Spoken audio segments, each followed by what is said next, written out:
Iyo nkurebye numva isi yose ihagaze gato kuko iyo ubwiza bwawe n'iyo uri mu bandi nibonera wowe gusa. Niba nahabwa amahitamo inshuti cyangwa umukunzi inshuro igihumbi wowe wahora uri amahitamo yanjye. Kuko iyo turi kumwe numva ntuje kuko uri umuntu uzana amahoro mu buzima bwanjye. Uri isoko y'ibyishimo byanjye kuko nagufite ntahungabanywa n'umwuma. Reka nangire ngusuzana nagushimira amaze gukora subscribe ku Ihozo TV nge tugiye kubona muri iki kiganiro Rituru. Muri iki kiganiro rero tugiye kugaruka ku bintu ushobora gukorera umukunzi wawe w'igitsina gore ntazigere akwibagirwa.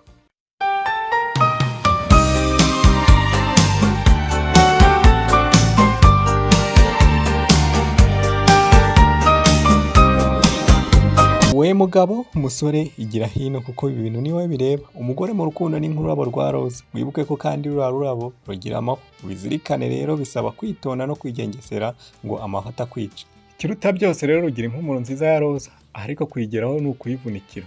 Bisaba ko iyo uteye ururabo umenya igihe cya nyacyo cyo kurutera, ukamenya ubutaka ugiye kuruteramo kuko buriya si ubutaka bwose bweramo amaroza.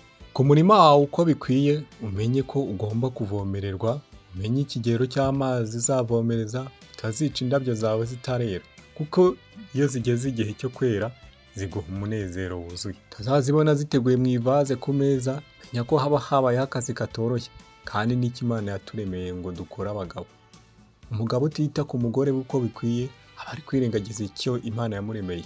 Fata umugore wawe neza, nezezwa n'uko uvunikira kugira ngo umugore wawe cyangwa umukunzi wawe amererwe neza. Cyane kuko umuryango wawe niryo shema ryawe kandi ishema ryawe riva mu byuya byawe. Umugabo iga gukorera ibintu bito bita umukunzi wawe. Fata umukunzi wawe maze umuherekeze muri salo, urebe ukuntu bizamushimisha. Ugendane urugendo, umutwaze ishakoshi cyangwa umukingurire urugi rw'imodoka.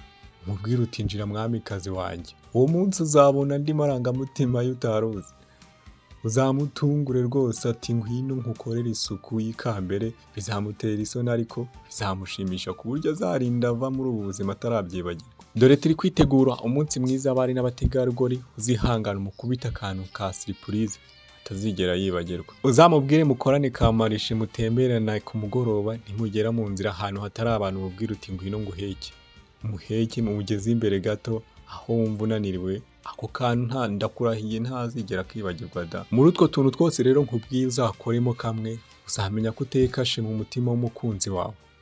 Ibintu bihenze bihambaye si byo byandika amateka mu mutima y'abadamu, ahubwo utwo tuntu wita dutoya uhora wirengagiza nitwo twahindura ubuzima bwawe, nawe bagatangira kugufata nk'umwami. Umwereka ko ushyize inyungu imbere y'izawe, uti ntukaboneke mpari, ukamwereka ko warara amajoro kubwe, uzaba umuremyemo gutuza akakwitaho. Ukamenya kumuha umwanya we kandi ukwiye cyangwa uhagije ku buryo abona ko ari uw'agaciro mu buzima bwawe. Ugeraho kumurutisha za Manchester na za Arsenal cyangwa Mitsingi cyangwa se izindi nshuti zawe, abanyamuryango bawe. Mwereke ko igihe cyose ari we mahitamo yawe ya mbere.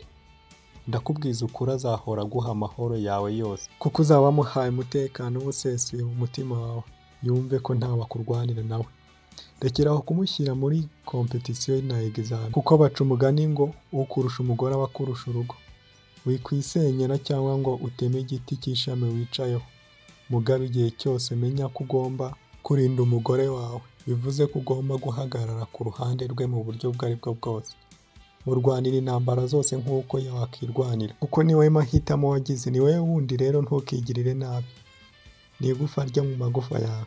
Ujye uzirikana ibyo kandi umurinde icyamubabaza cyose kuruta uko wirinda. Umukunde kuruta uko wikunda, umwumve kuruta uko wumva undi wese kuko ni we buzima buzana ubundi buzima mu buzima bwawe. Azatuma witwa papa, utere ikirenge mu cy'abakubanjirije, bizatuma usiga inkuru nziza imusozi. Muha agaciro niwe kamba rikwizihiye. Uzamwanga nawe uzamwange cyane ko nta cyiza azaba kwifuriza. Umugabo ni ingabo ikingira umuryango we ku buryo ntaho umwanzi yamenera. Ba maso rero utazatanga icyuho cyo kwisenyera umuryango. Funga inkike wugarire amarembo kuko urukundo si amagambo ahubwo ni ibikorwa. Niwereka umukunzi wawe urukundo nta kabuza nawe azarukwereka. Haranira icyamushimisha nawe azagushimisha kurushaho. Mugenera umwanya wo kumutetesha, umubwire amagambo y'urukundo, mwita irindi zina ritari sheri iryawe wihimbiye, wenda nkagira amata cyangwa munezero. Muba ari amazina muziranyeho, mbese mugire ururimi rwanyu rwihariye. Kabondo cyangwa se akana. n'ayandi atandukanye ariko yihariye agendeye ku rukundo mufitanye. Ibyo byose bizatuma mwubaka umurunga ukomeye w'amateka y'urukundo rwanyu. Mugabo wowe wicaye ukikundira umukunzi wawe niba uzi ko wamuhisemo ntawe uguhatirije, ukumva umutima wawe ukwemeje ko ari we nawe akakwemerera, menya ko ari zahabu wabonye, ukomeze uyifate neza. Ntushukwe n'ibishashagirana, komera ku mahitamo yawe. Komeza kumubona ko ari uw'agaciro, menya ko ari we minsi wawe ibihe byose, wikijujuta ngo yataye fome. Wowe komeza unyurwe n'uko ameze, uko yabitanzeho igitambo cyo kugira ngo witwe papa. Bagabo mwige gukunda umuntu w'imbere we ntasaza, ntabyibuha, ahora ari mwiza. Kugira ngo umugereho rero ni uko uzabanza gukunda uw'inyuma. Bya nyabyo bizatuma ugera no ku w'imbere maze mwomatane ubudatandukana. Kuko umuntu w'imbere ahora ari mwiza, bigusaba kugira umwanya uhagije wo kuganira no kumva no kumenya umukunzi wawe, ukamenya ibyo akunda, ibyo yanga, inzozi afite, kandi ukamushyigikira kuzigeraho. Uko mugenda muganira kenshi ugenda umubonamo umuntu n'uwe w'imbere, ku buryo umenya ko atekereza n'ibyo yifuza. Hahandi usanga umuntu umuzi imbere n'inyuma, ibimushimisha cyangwa n'ibimubabaza, ibyo byose ubimenya kubera ko wamuhaye umwanya akakwiyumvamo nawe ukamwiyumvamo, ugasanga umutima utera nk'uwawe. Niba bitarakubaho rero ni wowe ubwirwa uracyafite urugendo, icara wige. Ikizabikubwira ujya kumuhamagara nawe ugasanga nawe yari agiye kuguhamagara, mukabisiganiraho nk'amasegonda.